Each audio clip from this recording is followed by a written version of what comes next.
నమస్తే. నేను సిరి. మెగాస్టార్ చిరంజీవి గారికి ప్రధానమంత్రి మోదీ గారు వేవ్స్‌లో స్థానం ఇవ్వడం జరిగింది. సో, దీనికి సంబంధించి మరిన్ని విషయాలు మనకి వివరించడానికి మనతో పాటు ఉన్నారు ప్రముఖ సీనియర్ జర్నలిస్ట్ జగదేవ్ గారు. నమస్కారం సార్. నమస్తే. సార్, ఇప్పుడు చూస్తుంటే మన టాలీవుడ్ నుంచెళ్ళి వేవ్స్‌లో మెగాస్టార్ చిరంజీవి గారికి అంటే ఆ ప్లేస్ ఇచ్చి తనతో మాట్లాడిపించడం ఒక ఇంత కూడా అందరికీ సంతోషం. అంటే ముందు చిరంజీవి గారు సంతోషపడుతున్నారు. సో, ఏంటి సార్ అసలు ఈ వేవ్స్‌కి సంబంధించి ఇదంతా అసలు ఇది దేనికి సంబంధించింది అసలు ఇదంతా కూడా? యాక్చువల్గా ఇది వేవ్ అంటే దాని ఎక్స్పాన్షన్ ఏంటంటే world audio visual and entertainment సంబంధించిన ఒక సమ్మిట్ జరగబోతుంది. సో దీనికి ఆడియో అండ్ విజువల్, జనరల్గా రేడియో అంటే ఓన్లీ కేవలం ఆడియో, అదే టీవీ అనుకోండి లేదా యూట్యూబ్ అనుకోండి వీడియో అండ్ ఆడియో రెండూ ఉంటాయి. బట్ ఆడియో ఇచ్చే ఇంపాక్ట్ కన్నా వీడియో ఇంపాక్ట్ చాలా ఎక్కువగా ఉంటుంది. మనకు అది కళ్ళ ముందు కనబడుతున్నప్పుడు అది గుర్తుండిపోతుంది కదా. సో దానికి సంబంధించిన world audio and visual nothing but video entertainment summit కాబట్టి ఈ ఎంటర్టైన్మెంట్ సంబంధించిన వాళ్ళు ఎవరు ప్రధానంగా ప్రసార మాధ్యమాలు, సినిమా బలమైన ప్రసార మాధ్యమం. సో దాంట్లో ఉన్న వాళ్ళని, నిష్ణాతుల్ని ఎవరైతే ఉన్నారో వీళ్ళని ఒకసారి మనకి ప్రధానమంత్రి నరేంద్ర మోదీ గారు ఆయన ప్రధానమంత్రి అయిన తర్వాత రెండోసారి అయిన తర్వాత మన్ కీ బాత్ అని ప్రతిసారి రేడియో ద్వారా మాట్లాడుతున్నారు, ఆల్ ఇండియా రేడియోలో. వాళ్ళతో మన్ కీ బాత్ వాళ్ళు అవసరమైతే ఆయన ఫోన్ చేసి మాట్లాడచ్చు, లేదంటే ఆయన అభిప్రాయాలు తెలియపరచడం.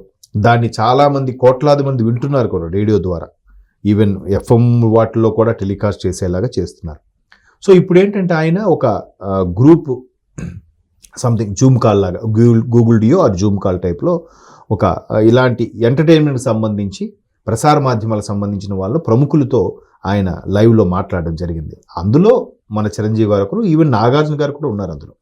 సౌత్ నుంచి రజనీకాంత్ గారు, చిరంజీవి గారు, నాగార్జున గారు, అలాగే ఏఆర్ రెహమాన్ గారు. ఎందుకంటే ఆడియో అండ్ విజువల్ అంటే క్లిప్పింగ్ది, ఆడియో అంటే సంగీతం అవ్వచ్చు, లేదంటే మంచి మాట కూడా అవ్వచ్చు. సో ఏఆర్ రెహమాన్ లాంటి వాళ్ళు, రజనీకాంత్ గారు లాంటి వాళ్ళు, చిరంజీవి గారు లాంటి వాళ్ళు, even the Asian biggest star Amitabh Bachchan గారు లాంటి వాళ్ళు కూడా ఆయన తీసుకొని మనం ఎలా తీసుకెళ్దాం, ఎలా నడుపుతాం అని సలహాలు సూచనలు అడగడం. అందులో మనకి బాలీవుడ్ నుంచి అమీర్ ఖాన్ గారు, తర్వాత అక్షయ్ కుమార్ గారు కూడా ఉన్నారు. ఇట్లాంటి ప్రముఖులు, అనిల్ కపూర్ గారు కూడా, ఆయన కూడా నేను చూశాను. సో ఇట్లాంటి ప్రముఖులందరి ద్వారా వాళ్ళ యొక్క అభిప్రాయాల్ని, వాళ్ళంటే ఈ ఇండస్ట్రీలో కొన్నేళ్ల తరబడి ఉన్న వాళ్ళే. ఇప్పుడు చిరంజీవి గారు అనుకోండి, ఆల్రెడీ 70 దగ్గరలో వచ్చినా కూడా ఈ రోజుకి ఒక స్టార్గా సినీ రంగంలో ఉండనే ఉన్నారు. ఈవెన్ రాజకీయ అనుభవం కూడా ఉంది ఆయనకి, కేంద్ర మంత్రిగా పనిచేసిన అనుభవం కూడా ఉంది. ఎందుకంటే ఆయన పర్యాటక మంత్రిగా ఏదో చేశారు అప్పట్లో, కేంద్ర మంత్రిగా కాంగ్రెస్ ప్రభుత్వం ఉన్నప్పుడు. తర్వాత ఆయనకి ఆ రాజకీయ అనుభవం కానీ, ఇండస్ట్రీకి సంబంధించిన అనుభవం, ఈవెన్ బాలీవుడ్లో కానీ ఇండస్ట్రీలో, భారతదేశంలో ఉన్న అన్ని ఇండస్ట్రీలతో కూడా మంచి సత్సంబంధాలు ఉన్న వ్యక్తి మెగాస్టార్ చిరంజీవి గారు. ఈవెన్ రజనీకాంత్ గారు కూడా, అంటే వాళ్ళకి పార్టీలకు అతీతంగా నడుచుకునే వ్యక్తులు వాళ్ళు వాస్తవానికి. బట్ చిరంజీవి గారికి ఒక చిన్న పిఆర్పి అనేది చిన్న ఇబ్బందికర పరిస్థితి కానీ ఎవరైనా మాట్లాడితే, బట్ అది కూడా ఆయన దాన్ని అధిగమించేశాడు. ఒక న్యూట్రల్గానే ఉంటున్నాడు. మొన్న ఆయన తమ్ముడు స్వయంగా ఒక పార్టీ పెట్టిదైనప్పటికి కూడా పర్టికులర్గా ఆ పార్టీకి చెందిన వ్యక్తి కాకపోయినా, ఆ తమ్ముడికి ఫేవర్గా ఉన్న, జనరల్గా న్యూట్రల్గా అందరితో మంచిగా ఉండే వ్యక్తి చిరంజీవి గారు. సో ఆయనకి కూడా ఈ చిట్చాట్లో తీసుకోవడం, ఎటువంటి ఈ ఎంటర్టైన్మెంట్ సమ్మిట్, గ్లోబల్ సమ్మిట్ మన దగ్గర నిర్వహించబోతున్నారు. కాబట్టి దీన్ని ఇంకా ఇప్పుడు ప్రపంచ దేశాలలో భారతదేశం అనేది ఒక విశ్వగురువుగా అవతరించబోతుంది. దీనికి ప్రధాన కారణం నాకు తెలిసి మోదీ గారు ఒక యోగాతో స్టార్ట్ చేశారు అనుకుంటా. దానికి మనమే పేటెంట్ రైట్గా తీసుకోవడం యోగాని, దానికి ఒక ఇంటర్నేషనల్ యోగా డేగా ఒకటి ప్రకటించడం. సో ప్రపంచ దేశాలకు అవసరమైన సైంటిస్టులను కానీ అందరిని కూడా భారతదేశం నుంచే సప్లై అవుతుంది, భారతదేశమే వాళ్ళందరికీ అందిస్తోంది. ప్రపంచంలోనే అత్యధిక యువత ఉన్న ఏకైక దేశం, ఎక్కువ మంది యువత ఉన్న దేశం భారతదేశం. ఇట్లా ప్రతిదీ కూడా భారతదేశాన్ని ముందు వరుసలో నిలబెట్టడానికి మోదీ గారు అలాగే ప్రభుత్వం కూడా చాలా ప్రయత్నాలు చేస్తుంది. సో ఇప్పుడు మన దగ్గర గ్లోబల్ సమ్మిట్, రేపు రాబోయే రోజుల్లో ఒలింపిక్స్ నిర్వహించడానికి కానీ, ఇప్పుడు క్రికెట్ వరల్డ్ కప్లు అంటే సర్వసాధారణంగా మన దగ్గర నిర్వహించేస్తున్నారు. అంటే ప్రపంచ స్థాయి ఏర్పాట్లు కూడా మన దగ్గర చేసుకోగలుగుతున్నారు. అవన్నీ ఇప్పుడు బయోడైవర్సిటీకి సంబంధించింది కాదు మన దగ్గర అప్పట్లో నిర్వహించడం.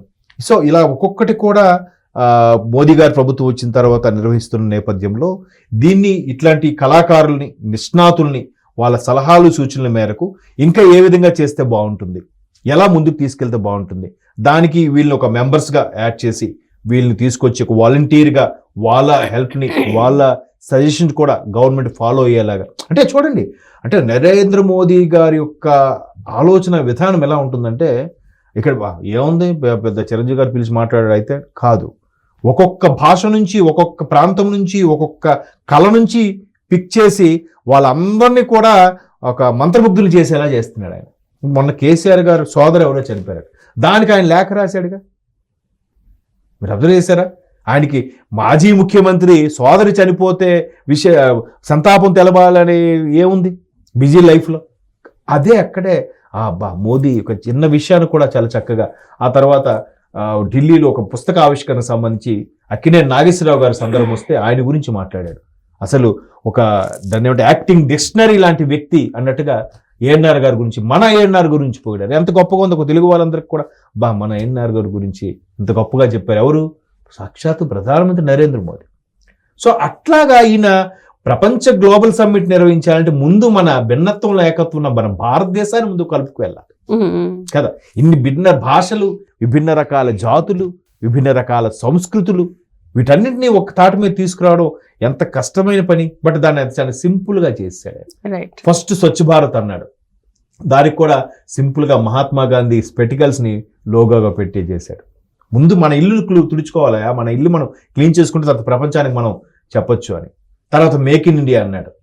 అంటే ఇట్లాంటి థాట్స్ నిజంగా ఆయనకి ఎవరు చెప్తారా, లేకపోతే ఆయనే ఉంచుతారా? నిజంగా కూటమి ప్రభుత్వంలో ఇంత బాగా ఎవరు సలహా ఇచ్చినా, కింద స్థాయి సలహా ఇచ్చినా పై వరకు తీసుకెళ్లి దాన్ని ఇంప్లిమెంట్ చేయడం అనేది గొప్ప విషయం. చాలామంది చాలా సంస్థల్లో చిన్న కంపెనీలో వాడు చిన్న ఉద్యోగి కదా, వాడికేం తెలుసులే, మేమంటే దేశాలు తిరిగి వచ్చాం అనుకుని ఫీల్ అయ్యే వాళ్ళు ఉన్న ఈ రోజుల్లో ప్రతి ఒక్క చిన్నవాడి సలహా కూడా పాటించి సంస్థ అభివృద్ధికి లేదా సంస్థ గ్రోత్కి లేదా భారతదేశ ప్రజాస్వామ్య గ్రోత్కి ఉపయోగపడేలాగా ప్రతిదీ కూడా వాళ్ళ దగ్గర నుంచి సలహాలు సూచనలు తీసుకోవడం అనేది గొప్ప విషయం. ఆ విషయంలోనే ప్రధానమంత్రి నరేంద్ర మోదీ గారు ఈరోజు చిరంజీవి గారితో కానీ ఇది చేశారు. బట్ ఆయన కూడా చాలా గొప్పగా ట్వీట్ చేసుకున్నారు చిరంజీవి గారు కూడా. అంతే కదా, ఇప్పుడు ఎంతోమంది ఉన్నారు మహానుభావులు, నటులు, నిష్ణాతులు, బట్ నన్ను పిక్ చేసుకోవడం అనేది గొప్ప విషయం అన్నట్టుగా ఆయన కూడా హ్యాపీగా ఫీల్ అయ్యాడు. ఆయన అయితే అంతకుముందు మనం చంద్రబాబు నాయుడు గారి ప్రమాణ స్వీకారానికి మనం క్లియర్గా చూసాం. ఈవెన్ పవన్ కళ్యాణ్ గారు చేపట్టుకొని చిరంజీవి గారి దగ్గరికి వెళ్ళి మరి చేతులు పైకెత్తి అభివాదం చేశారు. దట్ ఈజ్ ప్రధానమంత్రి నరేంద్ర మోదీ. ఇక్కడికి వచ్చినప్పుడు కూడా, అంటే మన సంక్రాంతికి కూడా స్టార్టింగే 2-3 పదాలు తెలుగులోనే ముందు వాళ్ళకి, మన తెలుగు వారికి బాగున్నారా, నమస్కారం అని చెప్పి ఒక 2 పదాలు తెలుగులో మాట్లాడి ఆ తర్వాత ఆయన హిందీలో స్పీచ్ ఇవ్వడు. అంటే అలాంటి చిన్న చిన్నవే కానీ దాని ఇంపాక్ట్ చాలా పెద్దగా ఉంటుంది కదా.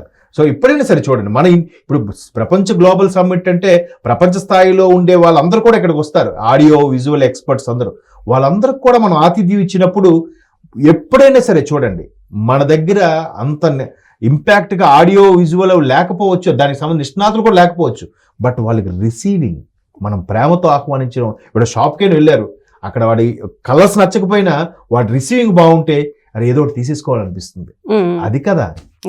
కాబట్టి ఆ సందర్భంగా చిరంజీవి గారు కూడా మాట్లాడడం, మళ్ళీ ఆయన పర్సనల్గా ఆయన ల్యాప్టాప్లో లాగిన్ అవ్వడం, అది కూడా ఆయన షేర్ చేసుకున్నారు ఎక్స్లో. సరదా అనిపిస్తుంది కదా అలాంటివి చూస్తే.